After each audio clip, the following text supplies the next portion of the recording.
Welcome to CBFU episode 3. 3? 2? 1.2? 2? 1.3. We've done 1.5 episodes so far.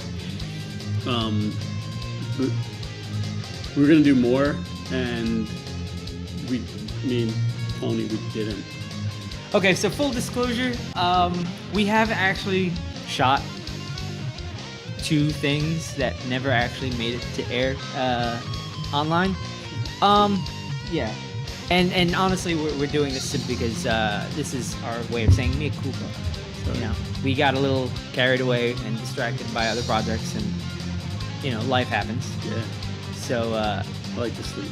yeah. But no, going forward, we're going to try to stabilize this whole thing and give you guys more content and give you something to enjoy on a semi-regular basis. So today we're actually got a good size of the group together, which you will see later on throughout the show. But again, this is our way of saying thank you for putting up with us. Thank you for waiting so much. Thank you for your patience. And we hope that we can deliver you guys some great content. Sorry.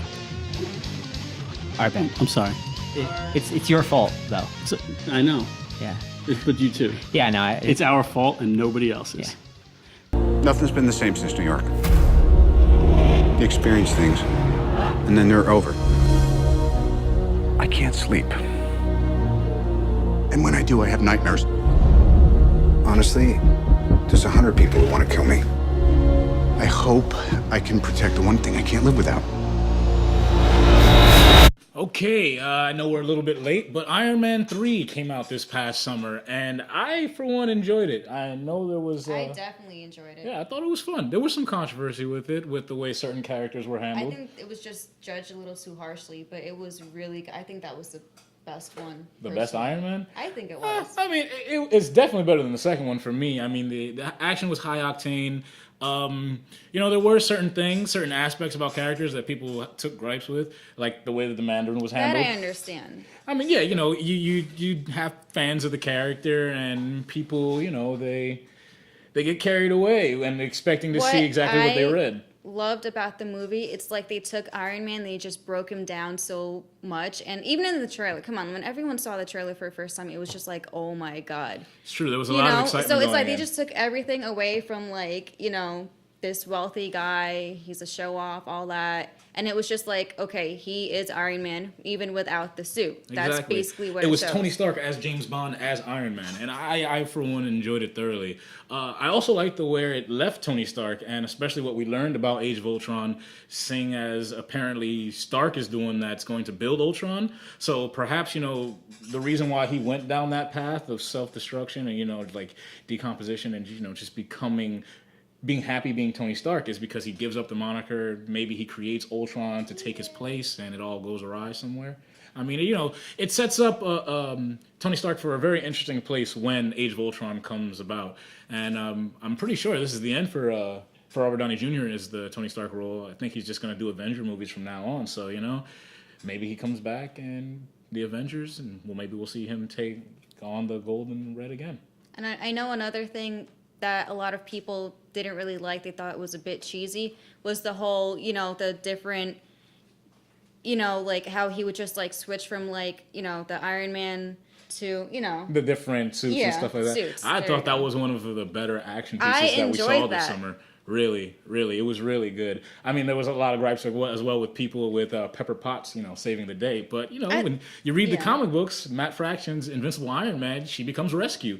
During the Dark Reign saga, she saves Tony Stark's life several times. So I didn't really find a problem with it. I mean, people, period, were just like judging Gwyneth Paltrow. That was like a rough time for her because anywhere he went, they were just insulting her. So I think part of that had to do with a lot of people don't even like her. I don't know why. I think she was fantastic as Pepper Potts. I liked the movies. I thought it was cool how she even had the suit on at the end. I just loved seeing all the suits. It was just like people throwing a bunch of candy in my face. That's how I felt. Eye candy. It's good for making a blockbuster. And, you know, we just learned recently that perhaps maybe we will get the interpretation of the Mandarin that we wanted to see.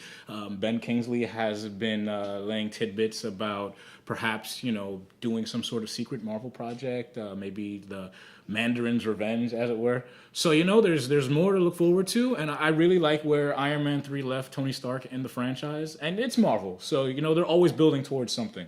So that's our review for Iron Man 3. Think what you like. There's 2 people that enjoyed it. You will give the people of Earth an ideal to strive towards. They will race behind you. They will stumble. They will fall. But in time, they will join you in the sun. In time, you will help them accomplish wonders.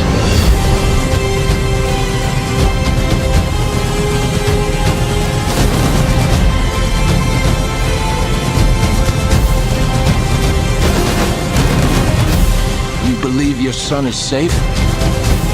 I will find him! My father believed if the world found out who I really was, they'd reject me. He was convinced that the world wasn't ready. What do you think? What's the S stand for? It's not an S.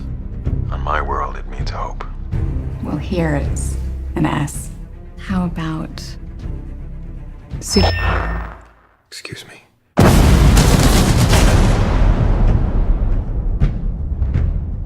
2013 is almost over, so we want to talk about all the comic book movies that have happened in 2013. I'm here with Jose Lugo, and we're going to talk about Man of Steel. So right here you have probably the biggest Superman fans in the group. Love Superman for our very own reasons, so we were very excited about this movie. Some people liked it, some people hated it, and I liked it. It was it's a little violent. It was not the Superman we're used to, but without giving too much away, he destroys a lot. I'll give the whole movie away. Give the whole movie away, everyone. Get ready for spoilers. Fuck this movie. So Now, what everyone should know about Superman is like he's a symbol of hope. He's a Boy Scout. He's like the goodest dude in the goodest. the goodest. I just made up a word. There's a scene in the previews. The previews were awesome. Scene previews, like he goes, the S stands for hope. And I was like, yeah, they get it. They get Superman. Superman stands for hope. This is going to be an awesome movie. And then that line was the only part of the whole movie that I felt hopeful. You know? The rest is just dark. Gloomy. Superman basically lives by the same rule as Batman, as in, never kill. But at the end of this movie, he snaps Zod's neck. I don't even care about that. He always kills Zod. And no, but not you, but a lot of people were like, hey, wait a minute. Even at first, I was like, what the? Because Superman doesn't kill. But the way I see it, this is the reason why Superman will never kill again. Because basically, he just committed genocide. He killed an entire race. He's the last of his kind. And about the whole destruction thing, a lot of people were like, yo, it's like, did he really save anybody? Because he was, he leveled Metropolis. The way I see it, we got to see pretty much, young Clark growing up and becoming Superman, puts on the suit, and goes and fights aliens. He's never had training. He doesn't know the limit of his powers. This is his first time trying them out, and that sucked too. He fucked up. He fucked up a lot. It was like a lot of buildings were falling down, and pretty much a lot of people died. But that was like the main thing about everybody hating on that Man of Steel. But I think, hopefully, if they don't do this, if by the next movie, which I'm not even gonna get into, this old Ben Affleck. Man of Steel versus Batman, Edge of Darkness, Blackest Night of coal and hate, and Nightfall. no fun and no joy. No. Because David Goyer's doing it again, and David Goyer is the worst thing that ever happened to comic book movies. Listen, David Goyer wrote Batman Begins, and that was awesome. He wrote Blade 1 and 2, and they were awesome. He helped out on The Dark Knight, which was one of the best comic book movies of all time, and he wrote The Dark Knight Returns with Nolan, Dark Knight Rises with Nolan, and it was good. It wasn't great. But those are all dark characters, and Superman is not a dark character. Superman is blue and yellow and red and hope and happiness and joy. And if there's one character who should have fun with his powers, it's Superman. And I didn't have fun at all in Man of Steel.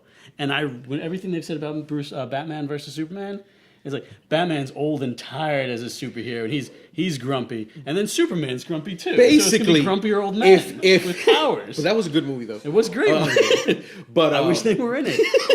But they're dead. But basically, like my hope. Basically, he didn't like it. I liked it. I did not but like it. our hopes. But I bought it on Blu-ray. for the extended scenes, because maybe. No, because I had to have it. Because he can't help himself. I can't help myself.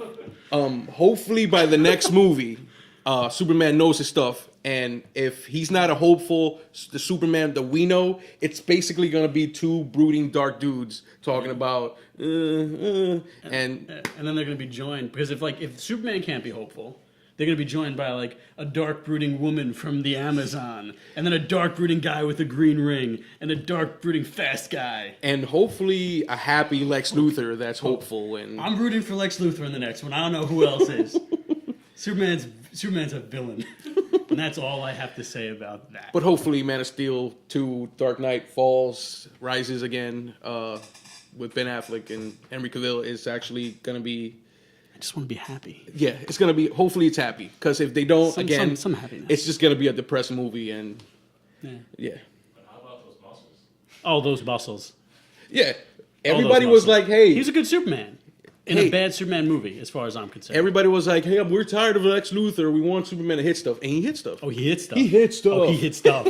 He hit buildings. Metropolis has one more building left. And one thing before we go, one thing that I can't forgive is the fact that he let his father die. I can't forgive that at all. He let Jonathan Kent die. Spoilers. We argued about this a lot. Yeah, and he let him die just because he wanted to hide his secret identity. And if you ever read or even seen, was it Flashpoint Paradox? Yes. That's what happens to Superman if he ever got caught. Basically, in a room, darkness, and just alone for the rest of his life. Kevin Costner, Papa Kent, knew this. Yes. And he didn't want Superman, Clark. He no, did. man. I'm saying he knew that the government would catch him and experiment on him and just treat him like a lab rat. I get that. And he didn't want him to show his powers because already a couple of people knew because of the school bus incident. Let that school bus of kids drown, right? Fuck those kids. No, it was a tornado, and it was from me to where Tony's standing. It's not far. And he was like, no, don't you go. You could just jog there as a young man and get the dog. I'm gonna go and twist my knee. And he could have done it if Clark didn't use any of his powers. He could have jogged over to Papa Kent, put him on his shoulder, and jogged back, and nobody would have said, "Oh, he has powers," because it was so close. There was no reason for that. There was a lot of chaos, so I could see how he could have gotten away with it. Faster than a speeding bullet. There was a lot of chaos. There was a lot of chaos, tornadoes, and people dying. So I'm pretty sure Superman could have gotten away with it. But again, Papa Kent couldn't be too sure. He didn't want to risk it. I guess. Yeah. Oh Bad- man, bad IHOP, writing. Sears. Dave Goyer. But I do appreciate there's people who like that and who like the dark, gritty Superman. I'm just not one of them. No, I don't like it either. I'm just hoping that this is just a phase of Superman. And I'm hoping with you, Lugo. Yeah, I'm hoping hoping with you that the next one's the one we deserve. We can do this. All right? We deserve this. The Superman we deserve. Thank you. That was fantastic.